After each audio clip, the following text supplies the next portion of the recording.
What's up, grinders? So today we're going to be reviewing another video. This is called Why I Don't Use Anki to Learn Vocabulary and Why You Shouldn't Either. Now the reason I'm reviewing this specific video is for two reasons. One, the person who's created this video, Luca, I forget his surname or I can't pronounce it because I suck at European languages. His name has been dropped in the comment section of my videos a few times now, which made me interested because generally that means he's either got some really good points or he's a snake oil salesman. And the second reason is because he made a video called Why I Don't Use Anki to Learn Vocabulary, and as you know on this channel, I'm a pretty big proponent of using Anki. So we're gonna watch his video, but before I do want to say I did a little bit of Reddit research on the guy, and it seems that he actually speaks multiple languages to a high level. So he's a genuine polyglot. He's not one of those I speak 55 languages type of polyglot. So let's see what he says. Here's the thing, I have no I kind of forgot to add there. You'll notice down below that I've kind of already started 30% of the way in. Everything he says before this point is simply a history lesson on the memory forgetting curve, SRS, that type of stuff. There's nothing for me to add there, so if you want to see that and understand how the forgetting curve and Anki and all this algorithm works, just go watch his video, but I have nothing to add. Gripes with Ebbinghaus or his forgetting curve. I'm actually a huge fan of the concept of spaced repetition, and I use it all the time in my learning. What I do not do, though, is use spaced repetition software. I do not use Anki, Memrise, SuperMemo, or anything like it. Okay, so I use Anki. I've used Memrise a little bit, but Anki was like good enough for me, and I have no idea what that last one is. I never have.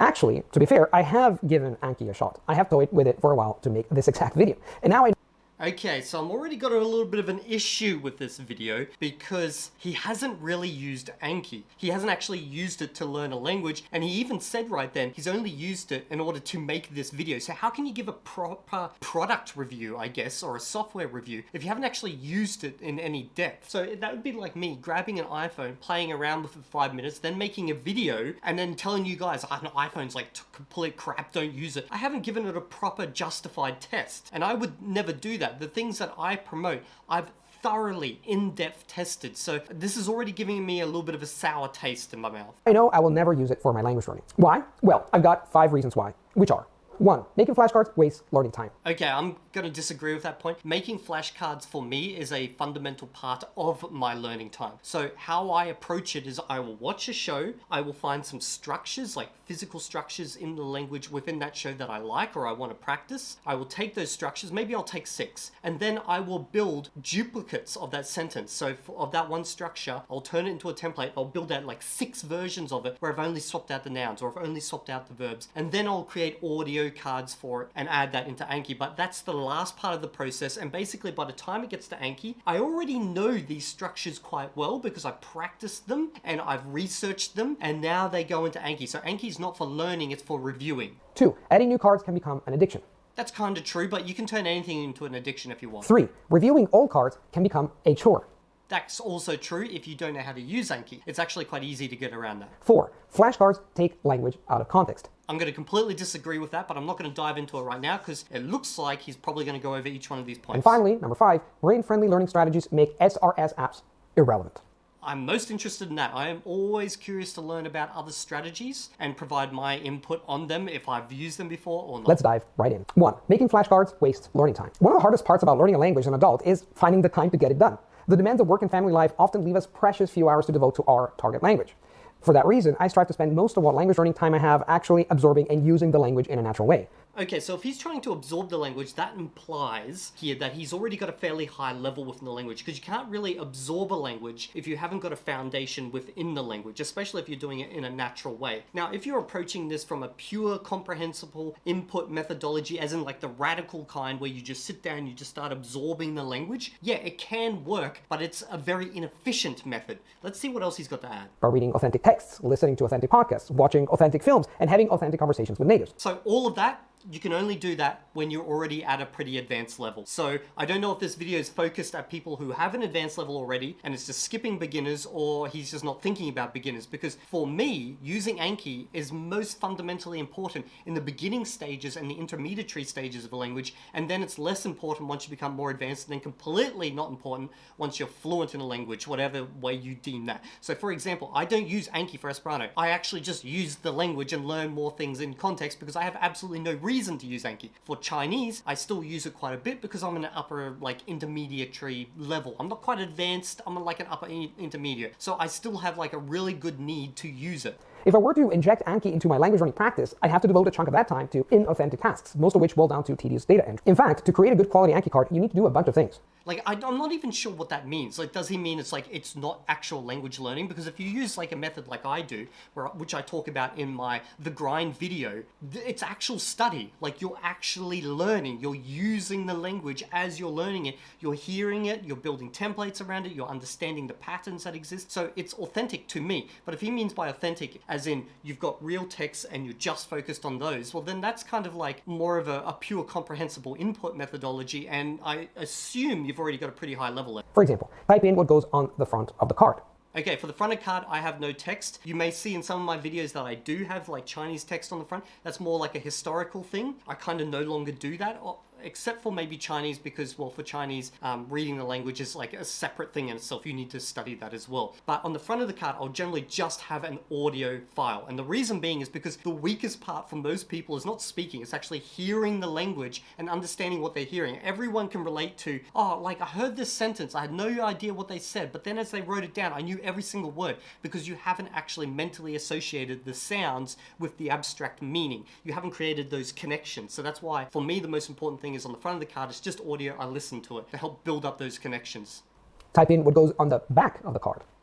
On the back of the card, I just put a full translation. It's very simple to do. If I could, I'd probably put nothing on the back of the card because I know if I understand it or not, but Anki requires something. Add an image file, if, for example, you can find one.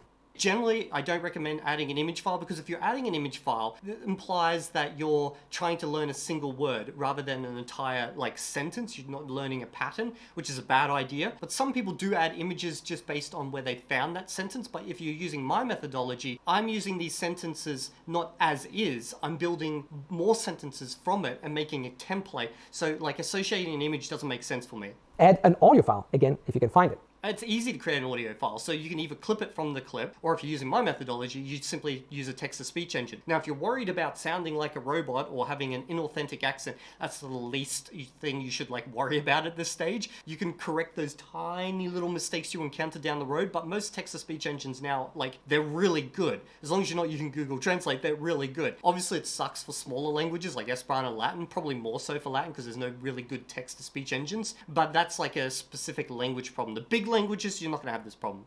Decide what other information you want to include. I don't include any of that. I don't use tags, formatting. It's just busy work. There's no need for it. Like, for example, tags, formatting, and different card formats. Save the card.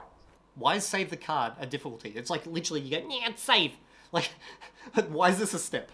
That's at least several minutes of work, and only just for one card. Okay, I feel like he hasn't got a good flow here. Because a good flow would be you watch a movie or something, you find a couple of templates, like sentences that you like, and you want to learn the underlying pattern that exists within that sentence. You take that one sentence and then you swap out all the nouns. Let's say you're trying to assume you want to learn like the full structure of the sentence as opposed to like the specific words of the sentence, or you swap out the verbs or whatever. Once you've built all those, so you take like one sentence, turn it into 6 cards, then you just run it through a text-to-speech engine, and then you just dump it straight into Anki. At the very end stage, once you've actually learnt it. It only goes into Anki once you've learnt it. If you want to see me break this down more, again, the grind video covers that. If you're creating a deck of tens or hundreds or even thousands of cards, as some people do, that's a lot of time lost. If he means like you're creating hundreds of cards a day, you're doing it wrong, okay? It's just as simple as that. You shouldn't be creating hundreds of cards a day. You should be creating the amount based on what you've actually studied in that day. And you need to think logically also about the reviewing process, that you're going to have to review these quite regular intervals at the beginning, so you don't want to add too many. Remember, Anki is a tool that you use alongside other methodologies such as comprehensible input. So you can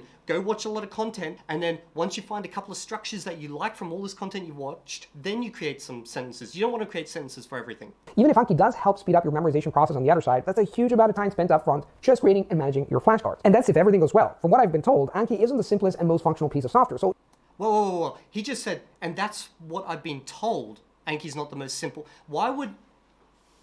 Okay, I feel like this video now has lost a lot of value, because For one, if I've reviewed something and I've used it quite a bit, I'm not going to then go make a video and say, from what I've been told. No, from my experience, from using it myself. I know this. If I'm just relaying information, why am I the middleman? Just go talk to the person who's actually done the review. So I don't know how much he's actually reviewed Anki based on that one sentence. And you might think, oh, well, this is just a slip of the tongue. But when I make videos, and this is the same with every YouTuber, we go back and we rewatch it. I know it sounds kind of like you love yourself type of thing, but you want to catch out any important mistakes. And that's why you'll see subtitles sometimes in my video or clarifications. If I made this video and I said, from what I've been told, I would scrap the video and start again because it makes me sound like I don't know what I'm on about and I'm just relying on third-party information. Well, you'll probably lose even more time to figuring out how to get everything working the way you want. Not all worth it. Okay, this whole learning part about learning Anki doesn't take long. In my opinion. Save that time and apply it directly to using and absorbing your target language. 2. Adding new cards can become an addiction. Despite the work that it takes to put together a good deck of flashcards using Anki, a lot of that setup is front-loaded. Once you've planned the structure of the deck, configured the layout of individual flashcards, and then added enough cards to get it started, growing the deck actually becomes pretty easy. Assuming you know where all of your card data is coming from, adding a new card can take anywhere from a couple seconds to a minute. And while the ability to quickly add new cards might seem like a good thing, and often is, it is something that can quickly become addicting. Okay, so I'm just going to say one thing. Once you get into a flow and you're doing this daily, it's actually quite easy. You don't even really think about it, it just becomes part of your process. But the addiction side of things, this seems like it's more targeted at those people who just want... You've probably met it and you've probably done it yourself. You met the people where they're like, oh, I just created all these cards.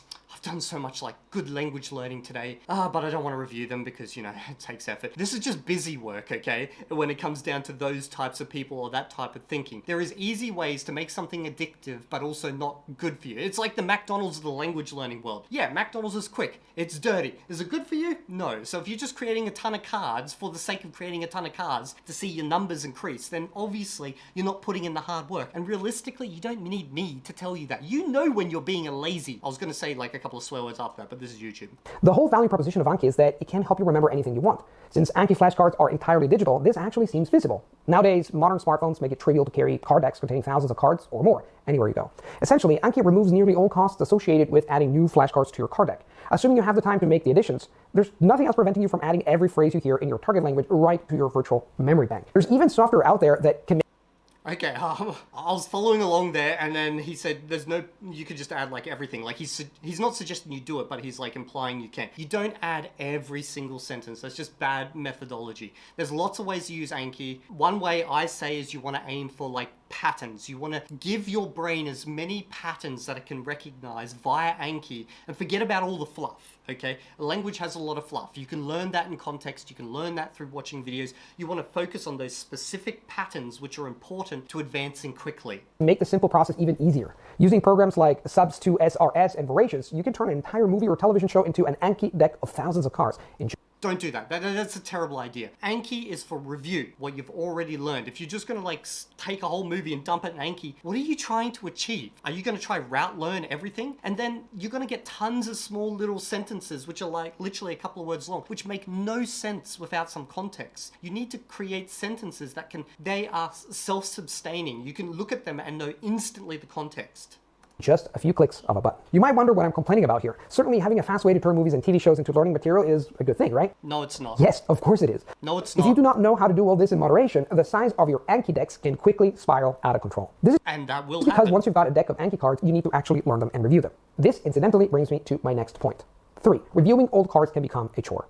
If you recall my explanation of the forgetting curve, you'll remember that each time you learn or review something, there's an ideal point at which you should review it again. This helps you strengthen the memory and slow the speed at which you'll forget it in the future. As a software program, Anki's job is to show you a piece of information, a flashcard, and then algorithmically determine when that next ideal review should occur. So, for example, it might show you a card for the first time and test you on its contents. Based on that result, it could then decide that you need to review it again in a few hours or in a few days. When it comes time for you to actually do that review, Anki will show the card to you automatically. You do not need to do any extra work. This is fine for one card, but as you go through and learn dozens of hundreds of cards, these reviews will start to pile up. Before you know it, you could be spending more than an hour each day going through your Anki reviews, and that's before you even get to learning new cards. Reviewing is part of learning. As much as people hate it, you need to review what you've learned in order to add on top of it. You need to strengthen those memories and like that information in your head. You can't just like push forward and not review, otherwise you're just going to get like muddled down in the language as you're trying to progress. So I don't see this as an issue. And also, this is not an Anki issue. This is like a learning issue in general. No matter what system you use, you're going to have to do some form of over reviewing. How you review, it doesn't matter. You're just going to have to do it. Cards for that day. And if that sounds bad, then you shouldn't even think about taking a day off. Because while you're taking your break, because you're busy, sick, or just unwilling to review that day, your Anki reviews are still piling up. When you come back to Anki, assuming you will, which is not guaranteed, you'll have a mountain of reviews to work through.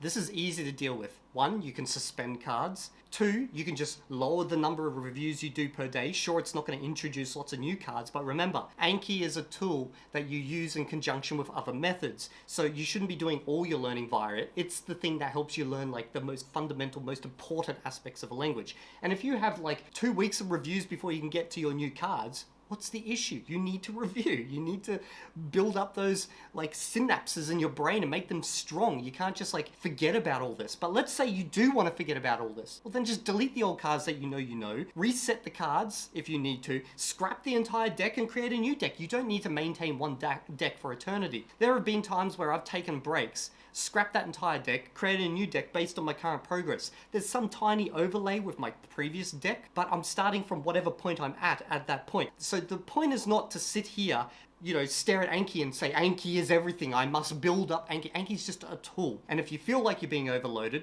just don't do as much like repetition for a while. There's easy ways to get around this. And that's a terrible thing for motivation. People first become addicted to adding new cards, but then become opposed to actually reviewing them. If you're that type of personality where you like adding cards and you don't want to review them, that's actually an individual issue, and it's not really a system issue. But if it is a system issue for you, then just find a different method. I'm not saying you have to use Anki, it's the only way to learn, but for me, it has been one of the most efficient methods in order to progress with the limited time that we actually have. It becomes a vicious circle which ultimately causes learners to feel overwhelmed and give up their language learning. I've seen it time and time again, and it's not good for anyone.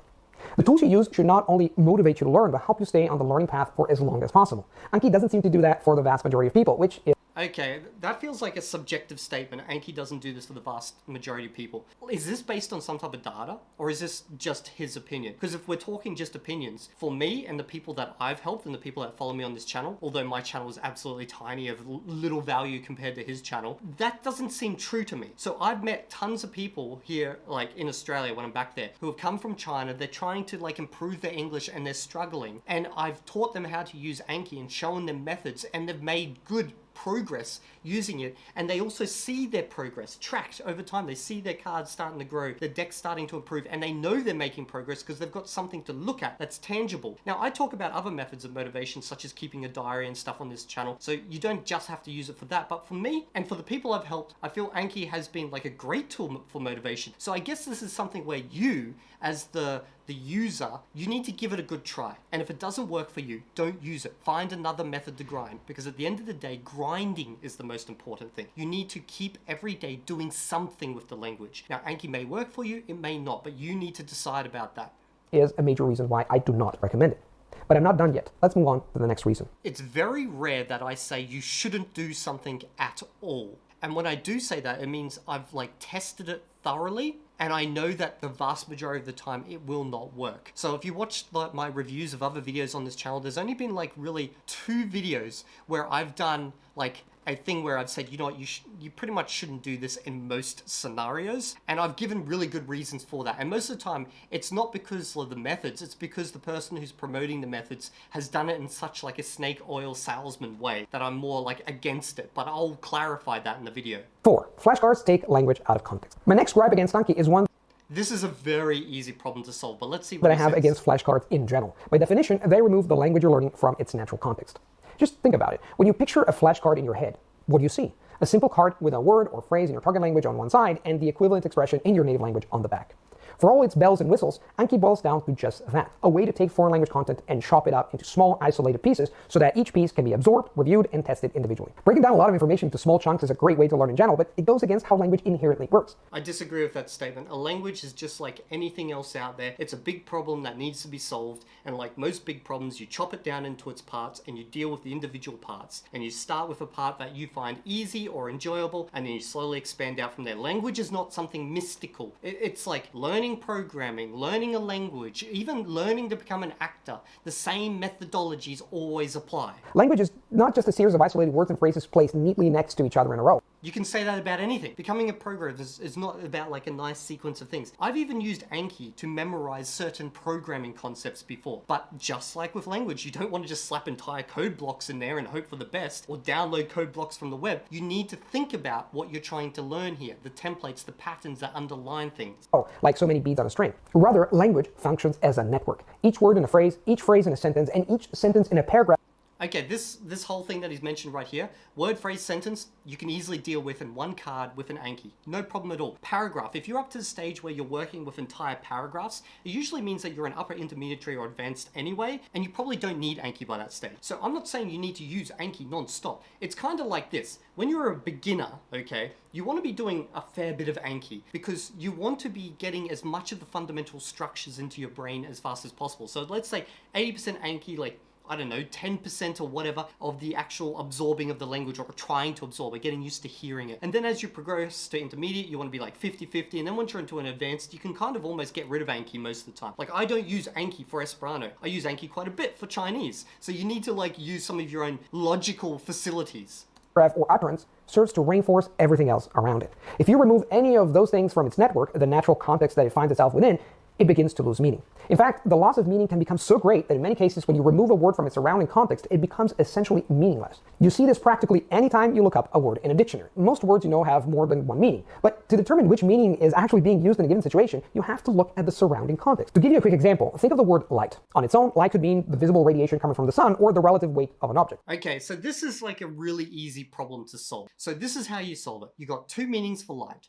You create an entire sentence where you say, for example, the man turned on the light because it was dark. It's very obvious what light means in this context. And then for the second one, you can say, the man picked up the box, which was light. Obviously, you're not talking about the sun that he's picking up. So you just got to create sentences around each of the specific meanings. So this is not really a problem. But if you put just light on one side of a flashcard, you have no idea which of those kinds of light was intended. And again, you don't want to create cards based around individual words. This is basic Anki 101. At least not without more context. However, if you have never heard of the word light before, and I showed you a video about the sun, you quickly learn one meaning of light and automatically connect it to dozens of words and phrases which can give you context for that meaning, like, again, easy problem to solve in Anki. Sun, star, solar system, radiation, wavelength, and more. There are ways to mitigate the loss of context that comes with taking target language content and putting it on flashcards. However, that generally requires you to squeeze more information into each flashcard, which can then make the whole flashcard creation more laborious, as I explored in my first point. Given the issues that come along with creating and managing flashcards with Anki, wouldn't it be great if we could get all of the benefits of spaced repetition, but without the extra hassle? We can, which is why, my next point, I can say that 5 brain-friendly learning strategies make SRS apps irrelevant. You might remember that earlier I mentioned that I do not use Anki at all. You might also remember that after introducing the concept of spaced repetition, I mentioned that I'm a huge fan of the concept and that I use it all the time to learn languages. So what gives? How is it possible to gain all of the benefits of spaced repetition without also using a program like Anki and all of the drawbacks that come with it? It is surprisingly not at all that difficult. Thinking back to Emminghaus's work on spaced repetition and the forgetting curve, the main idea revolves around the benefits of getting repeated exposure to a piece of information over a long period of time. Though software like Anki optimizes exactly when you do your review, there's not much benefit lost from just making sure you spread out your repetitions of a single piece of learning content over the course of a week or even a month. By reviewing regularly and giving yourself time. So what he's talking about here is just manually applying spaced repetition methodology. To forget between reviews, you can leverage the power of spaced repetition without any of the maintenance that comes with creating an Anki deck, and without getting sucked into the endless cycle of end cards and declining to review them. This is exactly how I structure my bidirectional translation method. So what he's stressing here is that you've got all these cards in your backlog and it demotivates you because you can see you've got a lot of reviews to do. But even if you don't have Anki, you don't have a backlog system, at the end of the day, you've still got a lot of stuff you need to review, you're just not aware of it. So whether you like to be aware of it or not, well, it's up to you. Which is the method I follow to learn new languages all the time. I take a short piece of content, learn it deeply, and then review it in a variety of ways over the course of a single week. Here's a short breakdown of how the whole thing works. On day 1, I read the content and listen to the audio, using the translation in my mother tongue to try to understand the text as deeply as possible. On day 2, I analyze the phonetic patterns of the text, the pronunciation, intonation, and word stress. Now, I'm not going to really diss this method too much because I do stress that at the beginning of your language learning journey, you need to learn proper pronunciation, tones, intonation, all that type of stuff. But that's something for the beginning of your journey. If you want to keep advancing, I don't see the value proposition of focusing on this as a part of your everyday routine. Maybe it will help you become more native sounding, but I figure with me, progress is more important than sounding like a native right away. So I want to make progress, and then later on I can go back and repair all those little mistakes I made along the way. It's like what happened with Esperanto. When I first got to like a fluent level, I actually sounded like an English speaker speaking Esperanto, but now I sound a lot more like what you would expect an Esperanto speaker to speak like, because I worked on those things later on. And it's actually easier in some ways to work on those things later on because you've already got the language, you can use it, you can enjoy it, and you can kind of improve these little things as you go. On day 3, I'll review the content in a brand new way, usually through just listening to the audio, just reading the text or something else entirely. Well, the way I do that with the method I follow is I basically, in addition to using Anki, is I'll watch a lot of videos on the same type of topic. If it's my interest is gaming right now, I'll watch lots of videos on it and I'll get a lot of reviews out of that. And I'll also learn more words and context. But again, the Anki is there to help me learn the fundamentals. On day 4, I take the target language version of the text and make a personalized translation of it in my own native language. I don't do translation exercises at all, and therefore I can't say whether that's a good thing or a bad thing. But for me, I find when I did do them on a few occurrences, they were quite boring. So as long as I can understand fully what I'm hearing, like immediately as it's said to me rather than having to think about it, that's all I kind of care about. And then when it comes to actually producing speech, because I've been using Anki and I've been repeating a lot over and over these cards, I actually kind of form good sentence structures anyway, except for those parts of the language that I haven't practiced. So I don't see the value, but if this is something you enjoy doing, then it's probably going to give you a lot of value. On day 5, I take my native language translation from the previous day and try to verbally translate it back into my target language. Yeah, no, I still don't see the value in it. I guess if you want to get good at translation and finding efficient means of translation, it could be a good method, but for me, it's definitely not something I want to do. And on day 6, I complete the cycle by taking my native language translation and retranslating it in writing back into the original language. This kind of reminds me a little bit of how people will like slap something in the Google Translate, get like the target language and then copy the target language in and then like translate it backwards and forwards. I'm not saying that's what's going to be the result of this, but that's what I'm thinking. And also at the same time, really don't like this. This is definitely not for me. Then I make note of any errors, forgotten words, or mistranslations. The cycle of taking a piece of language content and processing it in various ways is incredibly powerful and a lot more fun than just sitting in front of my computer creating digital flashcards every day. Again, this is a totally subjective thing. You either like doing flashcards or you don't like doing it. You just need to test it yourself. And it's something you should definitely try if you get a chance. Alright, those are all the reasons why I do not use Anki and why I believe you should not either. There are much better ways, which I'll explore in even more detail in a future video. For now, let's recap the 5 reasons. Okay, I'm not going to bother with the recap. Basically, I didn't see truly valid reasons for not using Anki beyond subjective personal reasons. And of course, if you don't like doing flashcards, then don't do them. But I would never say, don't do this if it is actually a valid way of learning for other people. But if it's not a valid method, as in it provides no actual help, for example, instantly watching TV in your target language, there's a tiny little bit of value there, but like it's not much. And in that case, I would say, yeah, don't do that. So here, I don't get very good valid reasons. Now, regarding his proposed methodology, there wasn't enough information on it for me to judge, although I don't like translation exercises, but that again is a subjective thing. Maybe it works for some people, but it's not something that I'm ever going to promote. But I'm also not going to diss it because it is a method of learning and I've seen people use it efficiently. So I'm not going to talk too much about that. Anyway, we're now at the end of this video. If you liked it, you guys know what you need to do. Sub to the channel. I'll see you all in the next video. And if you're not there, well, you might be translating the letter to your mother about your imminent death because you did not do your work.